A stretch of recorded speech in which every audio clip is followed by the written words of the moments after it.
Hi, I'm Mia Saenz, your co-host for the Paradigm Shift Conquering Fear. This segment with Sheevaun Moron is doesn't seem to be synced up properly, but if you listen to it, you'll still be able to hear the information. And I believe it's just that our mouths are not moving correctly with the sound. So enjoy it, and I'll see you in another segment. Bye. Hello, and welcome to the Paradigm Shift, Conquering Fear and Aligning to the Awakening. I'm your host, Mia Saenz, and with me this segment is Sheevaun Moron. Welcome. Hi, thanks for having me. Thank you for being here. And we have some lovely, they could be Tibetan sound bowl music in the background. We're not exactly sure, but there's something lovely going on in the background. So just enjoy it with us as we move through this beautiful session with Sheevaun. So, Sheevaun, can you start off by telling us, sharing with us, how you got to the place you are today? We all love to hear the background stories. Well, I mean, we could be here for a month, but okay. there are three seminal moments, and I'm going to focus on those three seminal moments. One was when I was 3, and my mom told me not to share anything that I heard or understood about somebody else or something that was about to happen. So that really kind of made me be more quiet, maybe, than I otherwise might have been. And I think that was a really good thing, because it led me to do a lot of introspection and kind of be the person that everybody went to when I was in high school. But the next one was when I moved to California, and I came here because I knew I was always supposed to live here. And then I went to a party. I was invited to some random party. I don't really think I really knew anybody there, but I got invited, and it was a small enough party, and I met this man, and within about 2 hours, he said, you're going to marry me. And I was like, no, you don't understand. I'm not getting married, blah, blah, blah. So it took him a couple of years, 2.5 years, to convince me to marry him. And it was good. Challenging as marriages will be, but it was good. It was meant to be. It was a beautiful, beautiful thing.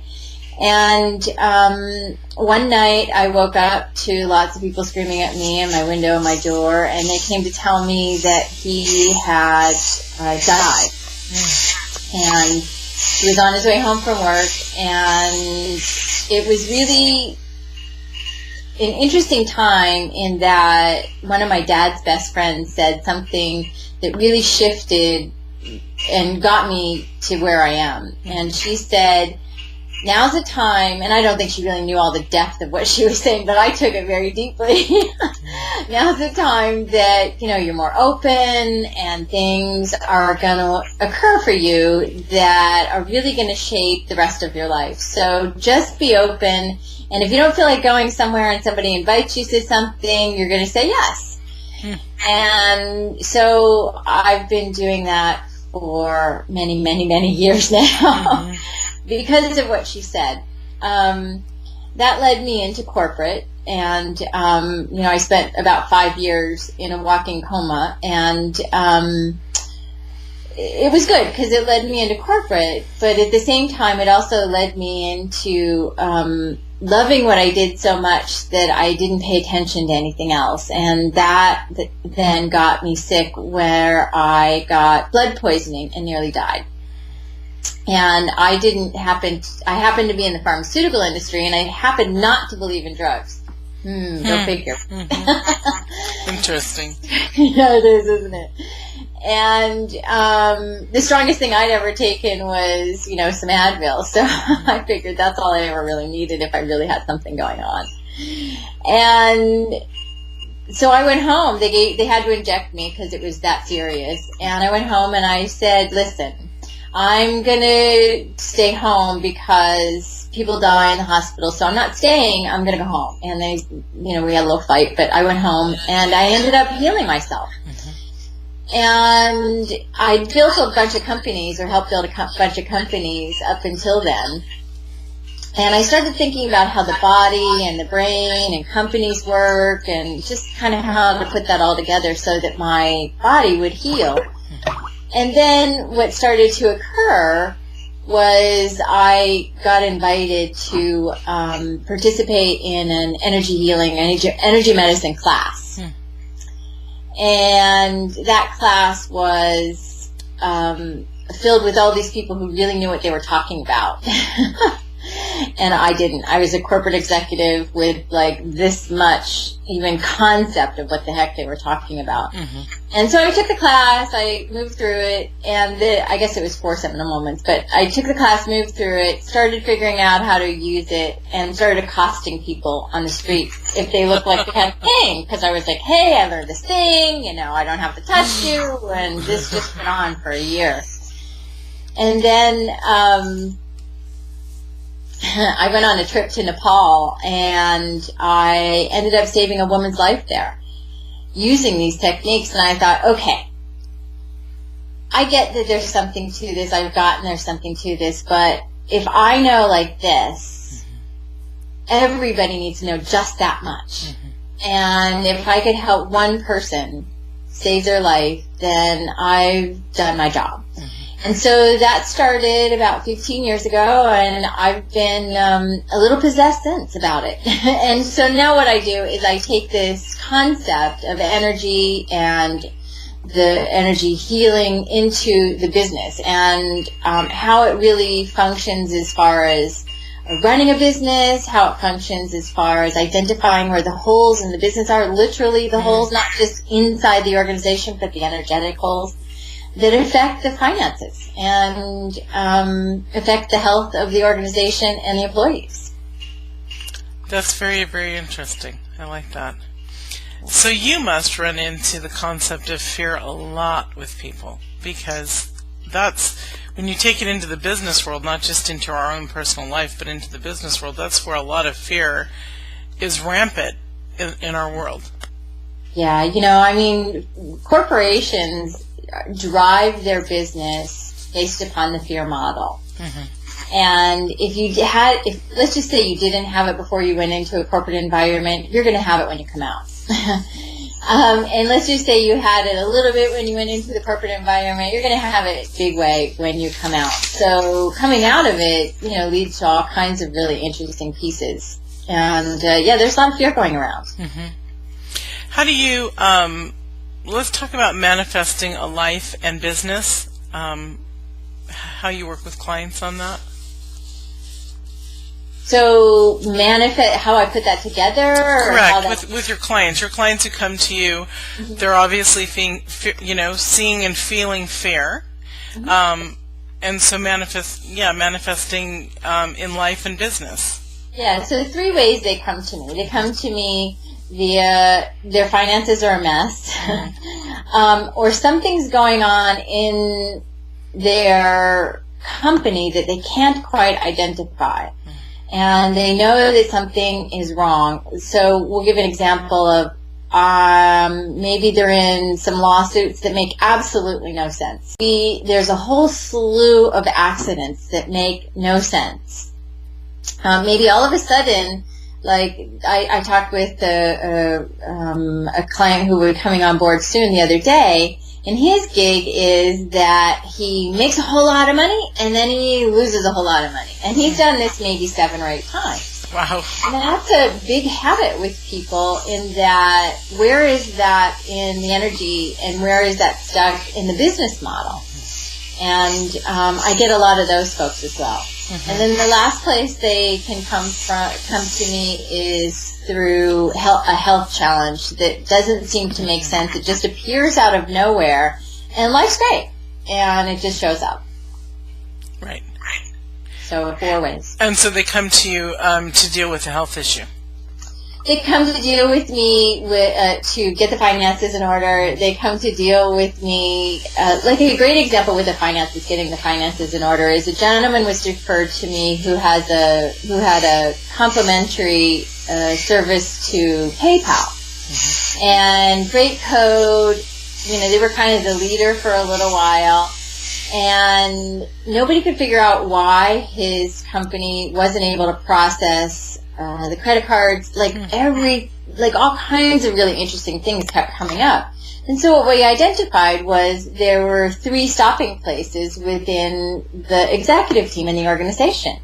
And once we solved those 3 stopping places, then the company was viable again. So, things that just seem to not make sense, that's where we go and we solve that. So that's a financial way. And the health way would be somebody has a pain that is just like, well, there's nothing there. There's absolutely nothing there. Nothing's showing up. Nothing's going on.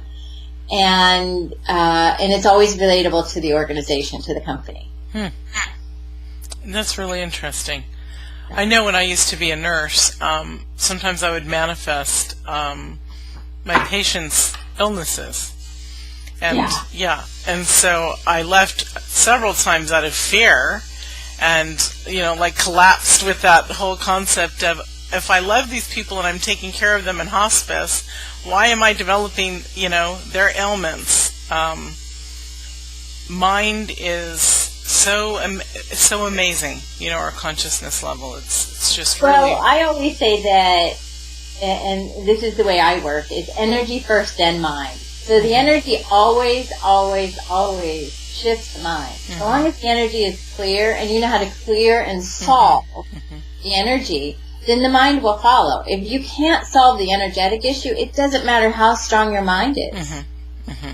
That is true, because I did learn later on, even though I left nursing, I did learn later on, because as an energy healer myself and working with clients, you have to know how to be able to deal with that so that you're not taking on their issues. Absolutely. So what are some tools that you can share to release fear? There's a lovely one that I used to teach my sales team.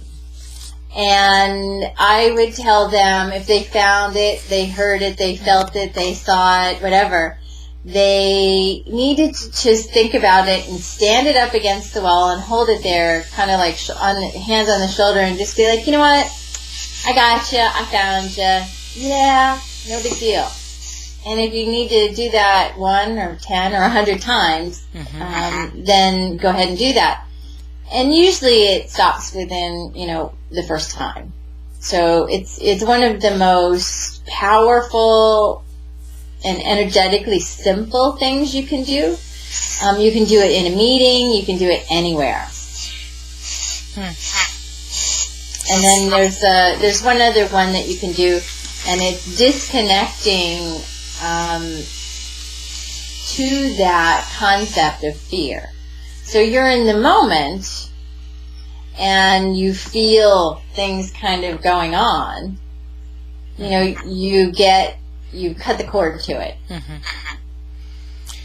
Yeah, the anxiety can really take over very quickly. Yeah. So learning how to bring yourself back around is incredibly vital. Yeah, wonderful. Thank you. Sheevaun, would you share with us some client examples so that we can see how you work with them? Yeah, I think I'll give you 3. One would be something that happened today, and he's really not necessarily a client. However, he's decided to become a student, which is kind of funny. And I hired a window washing team to come and wash the windows of my house today. And he comes in and he starts telling me about how he travels astrally. And as if we've already had this conversation.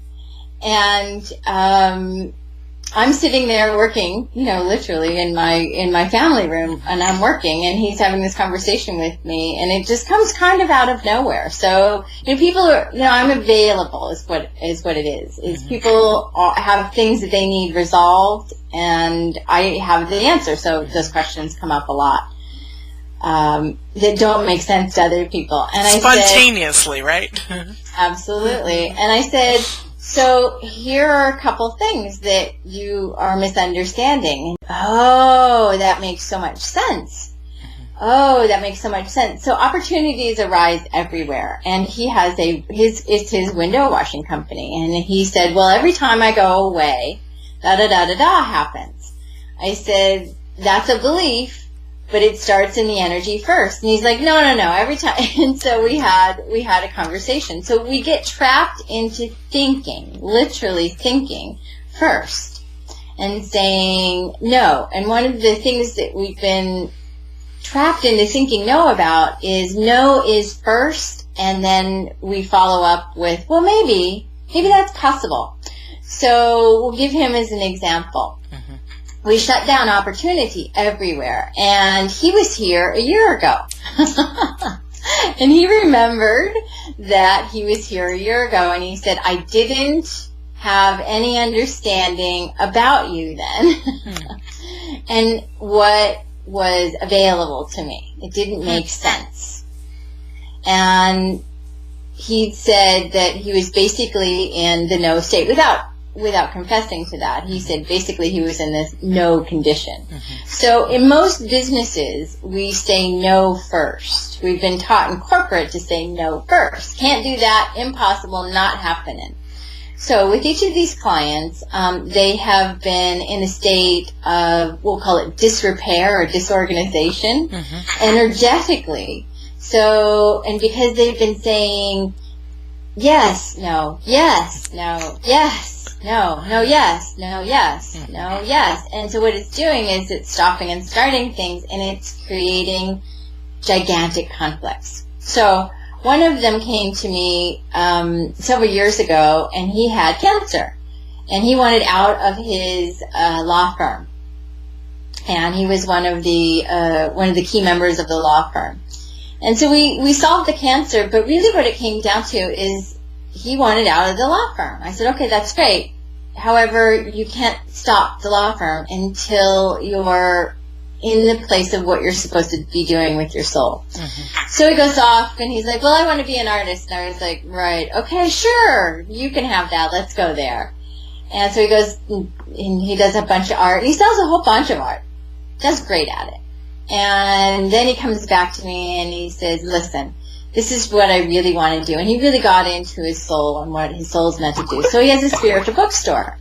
So he went from law to a spiritual bookstore. And he went from law and having a specific way of earning income and having income manifest to having his own company and having to figure out how to bring that same success over to here into this organization. And that's the hiccup, is we think the energy is the same and it's not. And energetically, we've been caught in this kind of band of no, yes, no, yes, no, yes. And you can do it with your mind, but once you solve it energetically, your mind is like, yes, possible, maybe. So that's one example. And he's doing amazing, by the way. Wonderful. Yeah. So another client is one who came to me, and she was a mess with her relationship. And all she wanted to do was solve her relationship. And the ultimate resolution was she needed to leave her husband. Unfortunately, she had fear, too much of it. And she was caught into the fear dynamic that she'd been living in the home with her husband for so long. And we're just calling it energy because it was all mental. It was a mental thing that was happening. It wasn't a verbal abuse. It was a mental and energetic abuse. And so once we solved the energy around her and in her structure and in her desire to be an artist, another artist, I guess, a real one, and she left him and started selling her art. It just came about really clearly. And no matter what she did before that, she couldn't do that. Interesting. And it was an energetic that was holding her captive. And the last one is probably one of my most favorite ones because he never asked how, he never asked why. He just says, I have faith in your faith. And that, is a testament to somebody who's like, I just am going to do what I can in order to make my dent in the universe. And he came to me, he was $5 million in debt because the Federal Trade Commission was suing him. And he was about to lose everything. And his body was in pain, but not horrible. And when we got to the core of it and we solved the pain in the body and we started helping him deal with how to interact with the Federal Trade Commission, he's now become one of the consultants for them, just as on the periphery, not a main consultant, but on the periphery. He's one of the go-to people. So that's pretty cool. Yeah. And now he has it'll be about a $35 million company. At the end of this year. And this is somebody who, really just stays in the, she understands the energetics. It doesn't always make sense to me, but I'm going to go with it. And that's really having the ultimate inner guidance. That once you get clear, that inner guidance really, really takes you out of the fear and says, nope, I'm going this direction. That's beautiful. I really love that. That's very, very powerful. Wonderful. Yeah. Would you like to share your free gift with us and talk about it? Yeah, this is a cool thing. Somebody asked me a couple years ago to put together kind of an idea of the things that I did. And I thought, all right, it's really easy for me to write. So I put together this ebook, and it's called The 12 Energetic Solutions for Personal Power for Every Situation. So we have 12 energetics that we solve in the physical, the mental, the emotional, the relational, the financial, the spiritual. And so there are a couple on each. And what we go through is we talk about problem solution, and because I tend to kind of give all my stuff away, there is a lot in it. There's a ton of stuff in it. And you could study this book and really change your health. You could study this book and really understand the workings of how energy moves throughout your life and how it doesn't move throughout your life. And it's one of my favorite things to help people with because it's deep and it's light and it's simple at the same time. So my tagline is clarity, simplicity, always equals profits. Whether the profit is financial or health-wise, it's always profitable. Wonderful. That's it. That's wonderful. So you're always succeeding. Always. Whatever your next upward cycle is, it takes you from the downward cycle to that upward cycle. Mm-hmm. So you're on a continuous upward cycle. And as you're in the continuous upward cycle, then what happens is you change and shift the energetics so that the mind will then get on board. Right. I love that because you're right. It's business, it's relationships, it's health, it's spiritual, religion, whichever you're in. It's totally in every aspect of life. And you said you have 12 sections in there about 12 sections. Yeah, there's a lot there. That's a lot. That's awesome. That's wonderful. Thank you. Yeah. What else? We're coming to a close soon. What else would you like to share with the viewers? I think that the best thing I can really inspire you to do is if you feel this is right for you or you feel called to this, walk into it. Even if your heart's pounding and you're kind of like, I don't know, this is weird, this is woo-woo, this is like, just like the window washer guy said to me, but you speak normally. I laughed. Yeah. Too loud because I was like, well, not really, but okay. But, if you're called to it, invite somebody else in so that you have somebody to talk with about it. Mm-hmm. And you never know who might be inspired. And don't try to explain it because the harder you try to explain it, the more wonky it gets. Mm-hmm.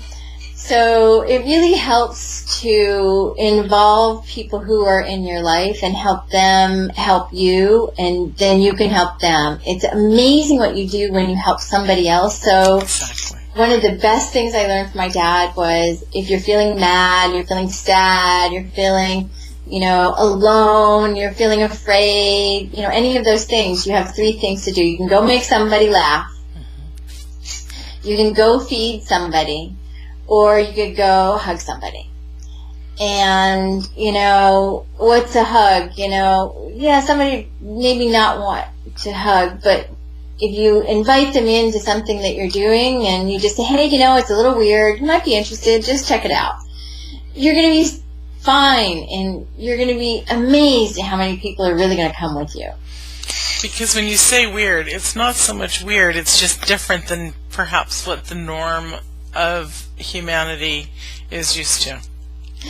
Well, or it could be weird. It's a little weird, but here's the truth. I've been doing this 15 years, and it's less weird now than ever, but it's just as weird as it's always been, and it's going to get more weird. So, weird is good. Yeah. I like being weird. Would you like to share, Sheevaun, an experiential with us? Okay, so Mia, tell me where you're stuck. Tell me where you're not really moving in the direction you want to move. Wow. I didn't know I'd be put on the spot. I know, really. It's like, shing. Where am I put? Okay. This is so funny. I am having a little bit of block, and you're going to laugh because, I speak all over. I've got a radio show. I speak publicly all the time. I have tons of clients. I'm having a block at doing the simple thing of a newsletter, of a blog. And don't think it's not, it's I've given myself a date when it was supposed to come out, and I've even hired an editor to edit my stuff. I just have a block. Isn't that crazy? No. Okay. So because I don't consider myself a technical person, a techie. That's why.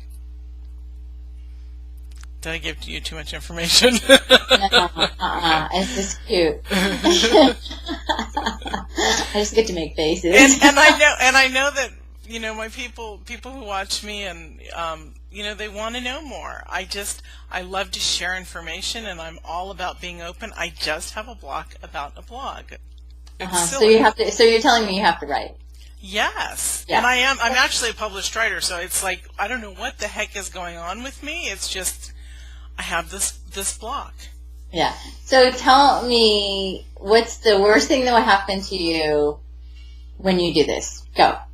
The worst thing that would happen is people would say, "Oh my God, what is she talking about?"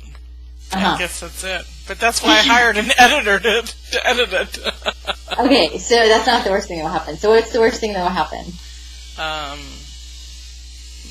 People won't want to watch me anymore and participate, I guess. They won't, I don't know. I'm being open here. Maybe the worst thing is that they won't want to be a part of the spiritual community that I share with them. So they might reject you. But you know what? Okay, wait. Okay. Wait. So they might reject you. I suppose. So you get a yes or no? Yes. Okay. So, all right. So if they reject you, what's the worst that's going to happen? Nothing. No. No. It doesn't work like that, Okay. What's the worst that would happen? Maybe I feel that there's people that I've let down or that I couldn't help. And that's your fault? No. Okay. Here's your challenge, sweetie. Your training as a nurse is to help everyone at any expense. Yes, it was. I'm no longer a nurse. But yes, you are. I'm a healer, yes. You're right. So did you hear my last words? At any expense. Mm-hmm. And so you're still in that energetic profile. So why would you write?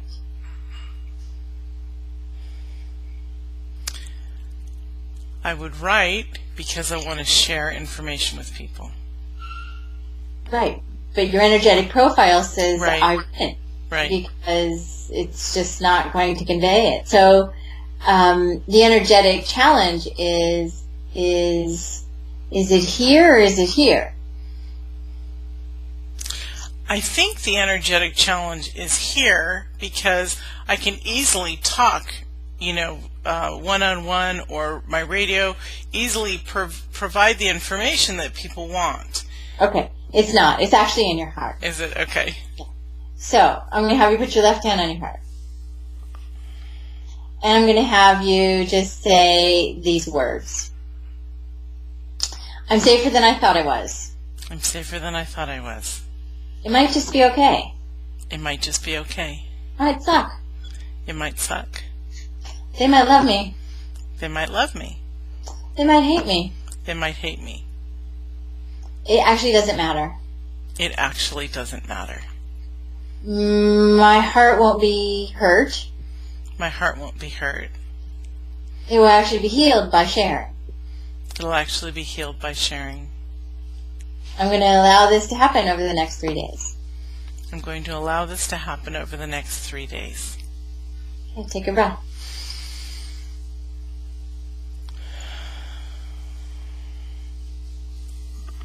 Thank you. Report back. Okay. Actually, my husband said, after your shoot here, you're working on your blog. Which is so funny. I've got a lot of people after me on my blog, so thank you. Yeah. It doesn't matter if certain articles aren't as good as others. It doesn't matter. No, it has nothing to do with what you write. Okay. You see, now what you did is you took it to your head. It's not in your head, it's in your heart. Mm-hmm. So stop, get out of here. That's true. That's true. Because when I do write, I always tell people, write from your heart, write from your heart. And that's why when you said, is it here or here? I'm like, it's here, it's here. Okay, that's beautiful. Yeah, here's the thing. You know, one of the many reasons people work with me, and work for me, I guess, is I'm a little direct, and because I have this, like, I'm clearer than most, and my filters are don't have a lot of filters, and it's just the information. It is what it is, and it's only ever meant for love and compassion. Of course. And success. And so it may feel sharp, but it always creates It didn't hurt. It never really does. It's what we think. And the thing is that now I had to present myself to your audience, my audience, the world, because this also goes up on YouTube after the summit to be shared as education, and now people see that, oh, Mia's dealing with this too. I always say we're always dealing with information. You may see a beautiful side of all these spiritual teachers, but within they still have their journeys that that they're always working on. Always. Otherwise, we would not be here. We would be ascended, which is really hard to do. Well, it's not hard to do. It's just really interesting. Well, it takes time. I've had people say, but I don't want to be too spiritual because I don't want to ascend. And it's like, well, no, you're not. Don't worry. It won't happen right away. So thank you so much. Any quick last words before we close? Be yourself and really just listen to your heart. And I don't mean follow your heart. That's what I'm saying. I'm saying listen. Because there's a lot of wisdom. We've got to, I teach a program called I Am Success Now Wisdom. And the purpose for teaching it is to take people into the energetics and into the body and into things that are locked within them and really light them up so that it shows right in front of their face or at their fingertips or whatever that is. And so the wisdom's there. And sometimes you just have to have help unlocking it. Wonderful. And we'll have the credits on in the end. And thank you, Sheevaun, for joining us for this segment. I appreciate it. Thanks, Mia. All right. We'll see you all in the next segment. Thank you. Bye.